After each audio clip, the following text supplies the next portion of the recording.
नमस्कार दोस्तों, मेरा नाम है सचिन गौतम। आज की कहानी का नाम है बुद्धिमान व्यापारी और गरीब मजदूर की कहानी।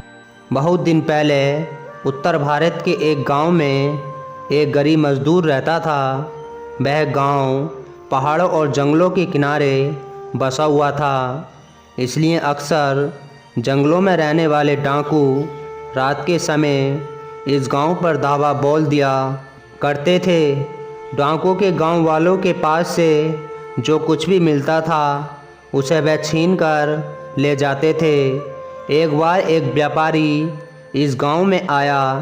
चूँकि रात बहुत ज़्यादा हो चुकी थी, इसलिए उसने मज़दूर के घर के दरवाजे पर दस्तक दी।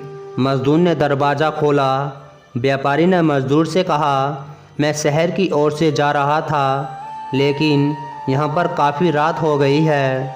क्या आप रात गुजारने के लिए अपने घर पर मुझे जगह दे सकते हो? मज़दूर बहुत भला आदमी था। उसने घर आए अजनबी मेहमान का स्वागत करते हुए कहा, क्यों नहीं, आइए, ये आपका ही तो घर है। आप यहाँ पर निश्चित होकर रात गुजार सकते हैं। मज़दूर ने अपने घर का सूखा रूखा खाना बड़े प्रेम और आदर पूर्वक व्यापारी को खिलाया। फिर उसके सोने का प्रबंध कर दिया। आधी रात के करीब कुछ शोर सुनकर व्यापारी की आंखें खुल गईं। उसने देखा कि घर का मालिक वह मजदूर अपने हाथों में एक पोटली लिए इधर उधर बड़ी बेचैनी से चक्कर काट रहा है। व्यापारी ये सब होता देख कुछ समझ नहीं पाया और उसने उत्सुकता से मजदूर से पूछा, क्यों, क्या बात है? मजदूर ने व्यापारी से कहा, साहब, डाकुओं ने इस गांव पर धावा बोल दिया है। मैंने बेहद मेहनत से 500 रुपये अपनी बेटी की शादी के लिए बचाए थे। मुझे डर है कि ये रुपए डाकू न ले जाएं। अब आप ही बताइए कि मुझे क्या करना चाहिए? व्यापारी ने मजदूर को फ़ौरन सलाह दी, अरे आप इतना परेशान क्यों हो रहे हो? जल्दी से सामने गड्ढा खोदकर अपने इस धन की पोटली को छुपा दो। मजदूर ने व्यापारी की सलाह माना और झटपट एक गड्ढा खोदकर उसमें अपने धन की पोटली को छुपा दिया। थोड़ी ही देर में 5-7 डाकुओं का एक दल मजदूर के मकान में घुस आए।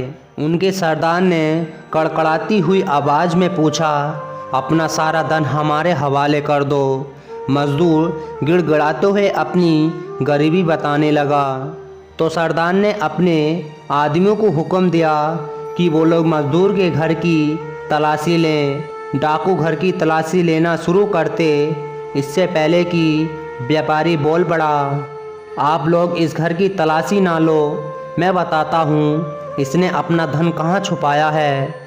फिर व्यापारी ने सामने इशारा करते हुए कहा, आप लोग यहाँ खोदें।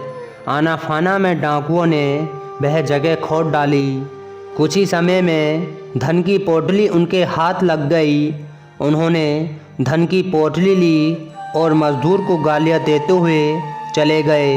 इधर ये सब होता देखकर मजदूर ने सोच लिया कि हो ना हो ये व्यापारी डाकुओं का आदमी है और ये उनसे मिला हुआ है, तभी इसने खुद मुझे धन को गड्ढे में छुपाने की सलाह दी और फिर इसी ने उन डाकुओं को धन का पता भी बता दिया।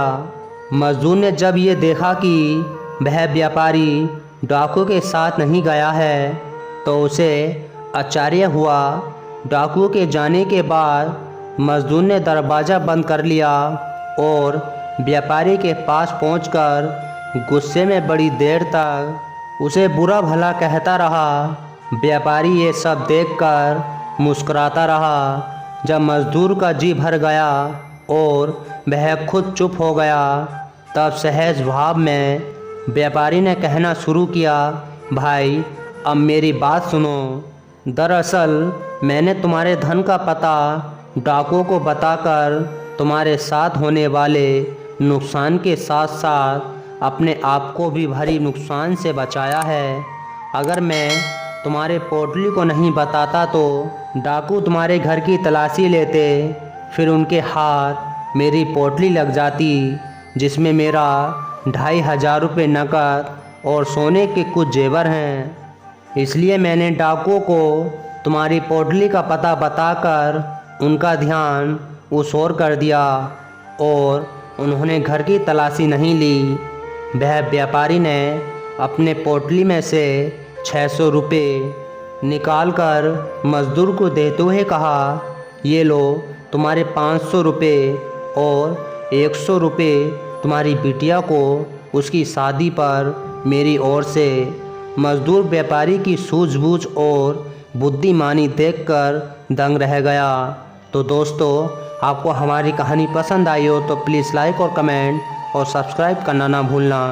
मिलते हैं आपको अगली वीडियो में, जब तक के लिए नमस्कार।